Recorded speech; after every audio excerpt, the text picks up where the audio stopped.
manche Open amateur avec des semi-pros. Je suis le 22e à me placer sur 24.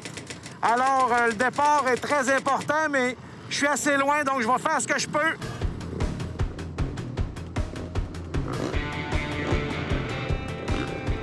Où est-ce que je suis installé en ce moment?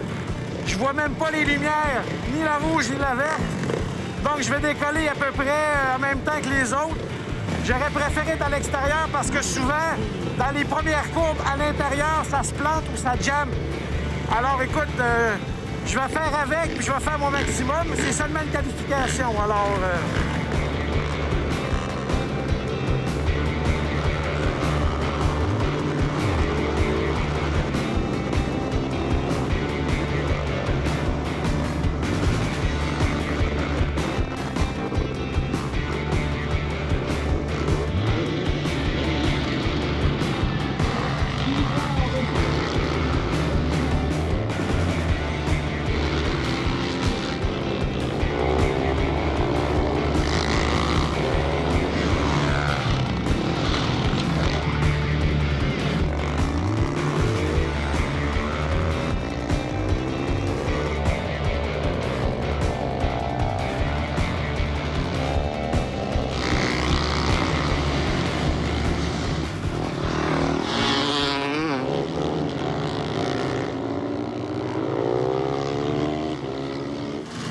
La section de terre va très bien.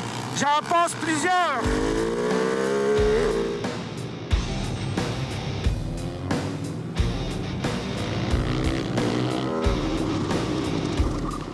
Oh!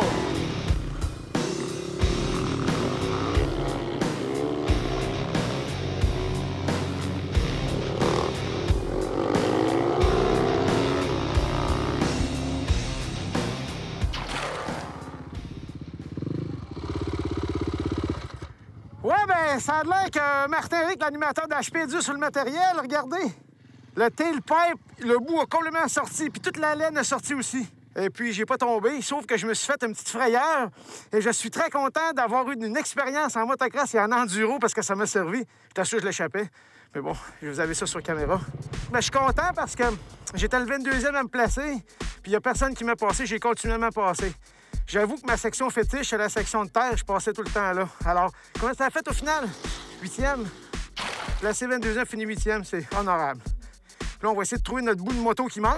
Ouais, l'accrocher, c'est tu l'as trouvé? Il l'a retrouvé. Ça a fondu, puis...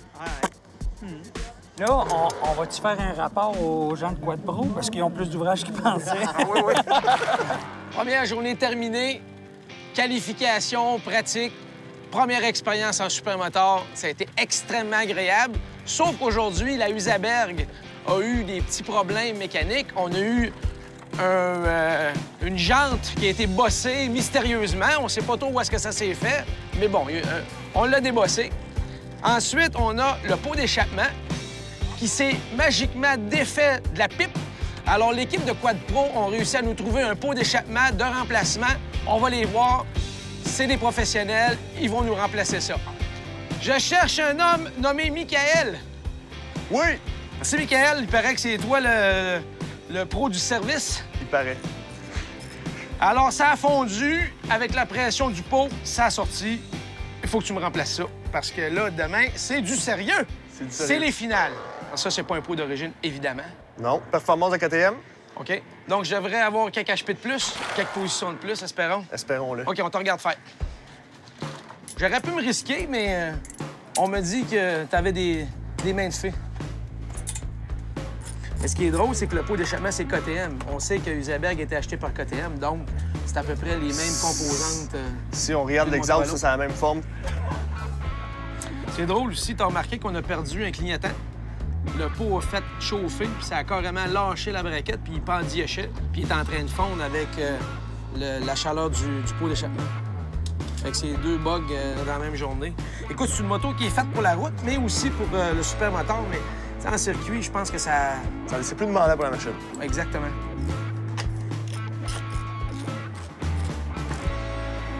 Donc, le son devrait être différent aussi, sûrement. Il va être différent. Parce que quand le tailpipe a lâché, il m'a dit le son était très différent. Mais je trouvais que le son était plus beau sans le bout qu'avec. C'est confirme. fait, that's it? C'est fait. Je vais le partir pour voir le son que ça a. Ah! Wow! Ça, c'est un tailpipe! Toute l'équipe a été hébergée à la Cuillère à peau.